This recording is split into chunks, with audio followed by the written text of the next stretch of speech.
जय हिंद दोस्तों, आपका स्वागत है डीके राज क्लासेस में। आज हम लोग प्रीवियस क्वेश्चन कर रहे हैं।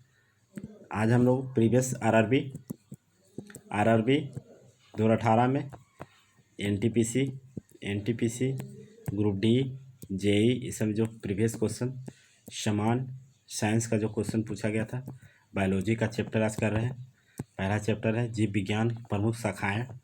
आज हम लोग करते हैं 16 क्वेश्चन है, प्रीवियस क्वेश्चन है। शुरू करते हैं पहला क्वेश्चन से। देखिए जेई में पूछा गया था, जेई आरआरबी जेई 2014 पूछा गया था। हीमेटोलॉजी का अध्ययन किस में किया जाता है? हीमेटोलॉजी का अध्ययन किस में होता है? हीमेटोलॉजी में अध्ययन होता है किसका? रक्त का अध्ययन होता है, रक्त का अध्ययन होता है। आगे चलते इसका विस्तार पढ़ लेते हैं जरा सा। हीमेटोलॉजी में रक्त का अध्ययन होता है। डेंटोलॉजी में वृक्ष एवं झाड़ियों का अध्ययन होता है। टिश्यू कल्चर में कृत्रिम माध्यम से उत्तक का संवर्धन होता है। वायरोलॉजी में विषाणु का अध्ययन होता है। आगे चलते दूसरा नंबर क्वेश्चन करते हैं। मार्फोलॉजी क्या है? मार्फोलॉजी में किसका अध्ययन किया जाता है बताइए तो। जीव की आकृति, उसकी संरचना में विविधता, संरचनात्मक गुण के अध्ययन को ही मार्फोलॉजी कहते हैं। आगे चलते हैं इसका विस्तार जरा सा पढ़ लेते हैं। जिस विस्तार इसका पढ़ लेते हैं।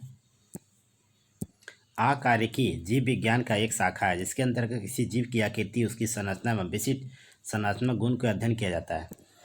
आगे चलते तीसरा नंबर क्वेश्चन करते हैं। निम्नलिखित में से किसमें मनुष्य का अध्ययन किया जाता है बताइए? एंथ्रोपोलॉजी में। आगे चलते इसका पढ़ते हैं विस्तार रूप से। आइए विस्तार रूप से पढ़ लेते हैं। एंथ्रोपोलॉजी में मानव के विकास, रीति रिवाज, इतिहास, परंपरा से संबंधित विषय के अध्ययन किया जाता है।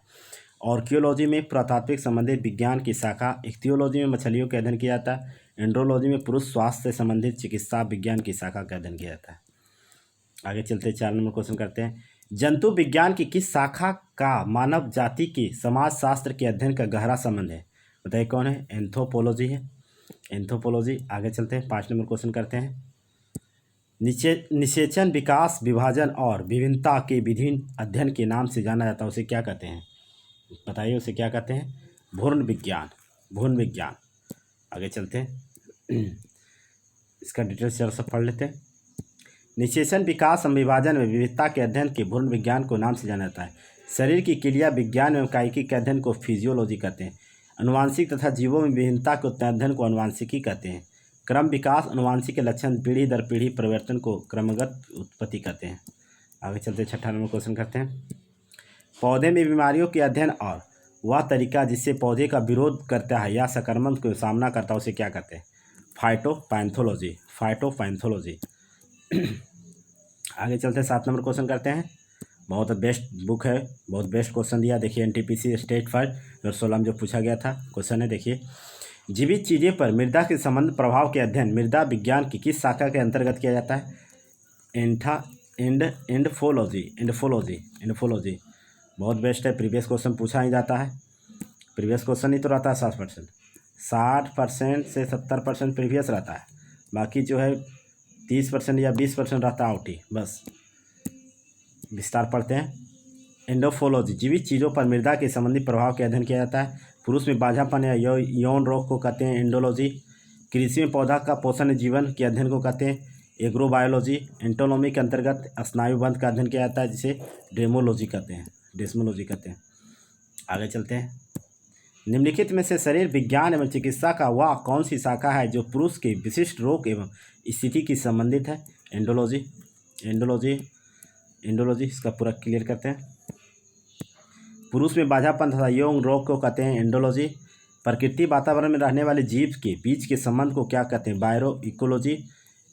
क्रेफिश के अध्ययन को कहते हैं स्टोकोलॉजी। शरीर संरचना के अंतर्गत स्नायु बंधन के कहते हैं ड्रेमोलॉजी। आगे चलते हैं 9 नंबर क्वेश्चन करते हैं। निम्नलिखित में से चिकित्सा विज्ञान की कौन सी शाखा यकृत के उपचार के संबंधित अध्ययन करता है? बताइए कौन सी शाखा है जो अध्ययन करता है यकृत का? हेपेटोलॉजी। आगे चलते हैं, आगे इसका डिटेल्स पढ़ लेते हैं जरा सा। हेपेटोलॉजी के अंतर्गत यकृत, पित्ताशय की थैली और अग्नाशय के साथ साथ उसके विकारों का अध्ययन करते हैं। हेल्कोलॉजी को अल्सर का अध्ययन किया जाता है। जेरिएट्रिक्सलॉजी को बुजुर्ग के स्वास्थ्य देखभाल के लिए अध्ययन किया जाता है। आगे चलते हैं 10 नंबर क्वेश्चन करते हैं। बहुत अच्छा। जीव के वर्गीकरण से संबंधित जीव विज्ञान की शाखा को क्या कहते हैं? बताइए क्या कहते हैं? वर्गीकरण कहते हैं। वर्गीकरण पढ़ लेते हैं डिटेल्स इसका ज़रा सा। जीव विज्ञान के वर्गीकरण से संबंधित जीव विज्ञान की शाखा के वर्गीकरण विज्ञान कहते हैं। यह विभिन्न जातियों के जंतु और पौधे के अध्ययन करता है। सन 1735 में कार्ल लिनियस ने सिस्टम नेचुरल के आधार पर वर्गीकरण किया था। बहुत अच्छा, बहुत बेस्ट। आगे पढ़ लेते हैं जरा साहब। धार्मिक मानवीय प्रयास ईश्वर शक्ति का अध्ययन को नेथोलॉजी कहते हैं। शरीर संरचना इकाई चीड़ के फाड़ के अध्ययन को कहते हैं एंटोमोलॉजी। आगे चलते हैं, आगे भी पढ़ लेते हैं। नदियों, झील, तालाब, जलप्रपात, आर्द्रभूमि और जो समुद्र से अलग के अध्ययन को कहते हैं सीरो विज्ञान। आगे चलते हैं, 11 नंबर क्वेश्चन करते हैं। जंतु विज्ञान किसका अध्ययन कराता है? बताइए, किसका अध्ययन कराता है? जानवर का कराता है, जानवर का। आगे चलते हैं, 12 नंबर क्वेश्चन करते हैं। विज्ञान की एक शाखा है जो जीवन या पृथ्वी से परे मौजूद जीवन की संभावना से संबंधित, उसको क्या कहते हैं? उसको एक्सोबायोलॉजी कहते हैं। मतलब पृथ्वी से बाहर मतलब अंतरिक्ष में जो अध्ययन है उसको कहते हैं, है ना, एक्सोबायोलॉजी कहते हैं। इसको पढ़ लेते हैं डिटेल जरा। एक्सोबायोलॉजी विज्ञान की वह शाखा है जो जीवन या पृथ्वी के मौजूद जीवन की संभावना से संबंधित है। एंटोनोमी शाखा के अंतर्गत कीटों का अध्ययन किया जाता है। माइकोलॉजी के अंतर्गत कवक का अध्ययन, जीवाश्म के लिए पेंटोलॉजी का पादप एवं अवशेष का अध्ययन किया जाता है। आगे चलते हैं, 13 नंबर क्वेश्चन करते हैं। तत्व और मानव जाति जैसी प्रजाति जैसे बंदर, बानस, बदमुस आदि का व्यवहार के अध्ययन को क्या कहते हैं? पाइटोमेटोलॉजी। आगे चलते हैं, इसमें जरा विस्तार पढ़ लेते हैं। पाइटोमेटोलॉजी जिसके अंतर्गत मानव जाति जैसे व्यवहार के अध्ययन की किया जाता है। लोक वनस्पति की विज्ञान की वह शाखा जिसमें वनस्पति लोगों को पारस्परिक सामाजिक वैज्ञानिक अध्ययन करता है। एंथ्रोपोलॉजी विज्ञान में वह शाखा जो मानव के विकास, रीति रिवाज, इतिहास की परंपराओं का अध्ययन करता है। आगे चलते हैं। निम्नलिखित में से कौन सा मकड़िया का अध्ययन करता है?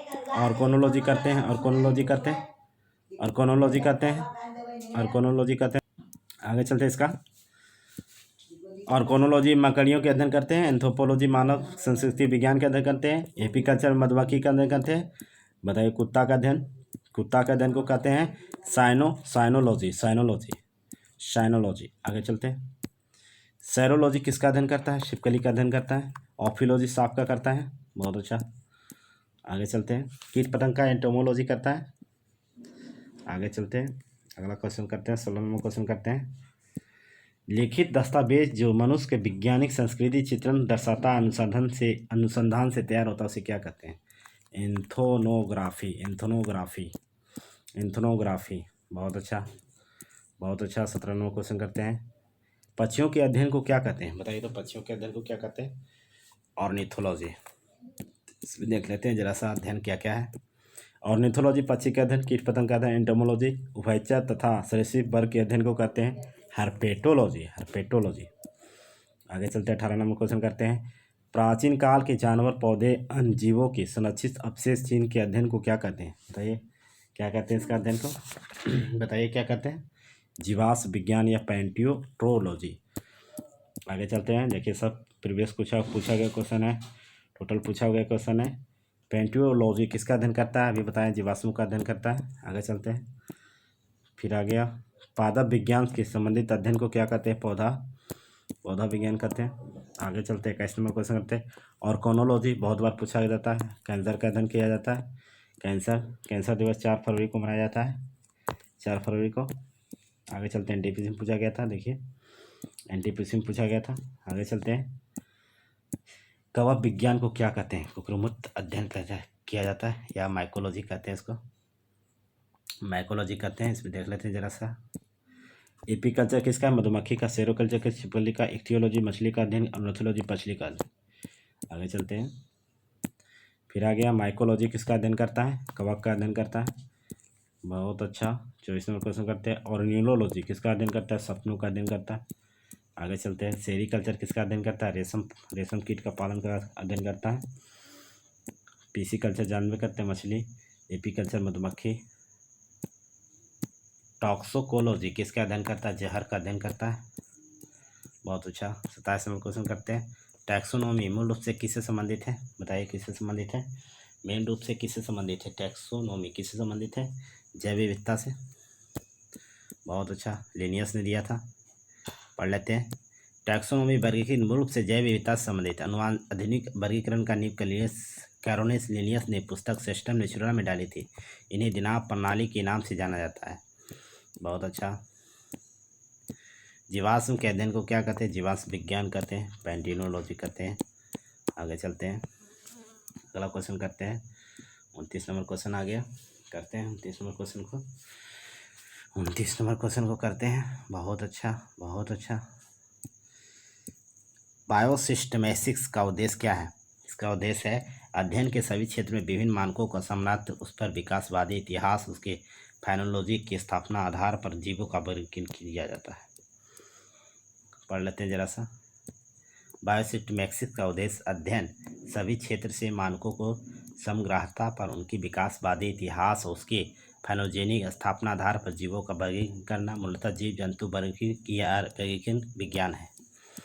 आगे चलते हैं, 30 नंबर क्वेश्चन करते हैं। विभिन्न प्रकार के ऊतक के अध्ययन को क्या कहते हैं? बहुत बार पूछा गया। हिस्टोलॉजी, तब विज्ञान, हिस्टोलॉजी। जानवर उसके पर्यावरण से संबंधित अध्ययन को क्या कहा जाता है? इकोलॉजी कहा जाता है, इकोलॉजी।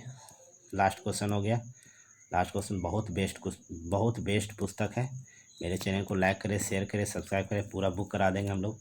ग्रुप डी के लिए तो बहुत बेस्ट है। 25 क्वेश्चन का आप सोचना नहीं पड़ेगा। बायोलॉजी के लिए, बायोलॉजी का स्पेशल ये वीडियो है। थैंक्स। मेरे चैनल को लाइक करें, शेयर करें, सब्सक्राइब करें, ज़्यादा से ज़्यादा लोग तक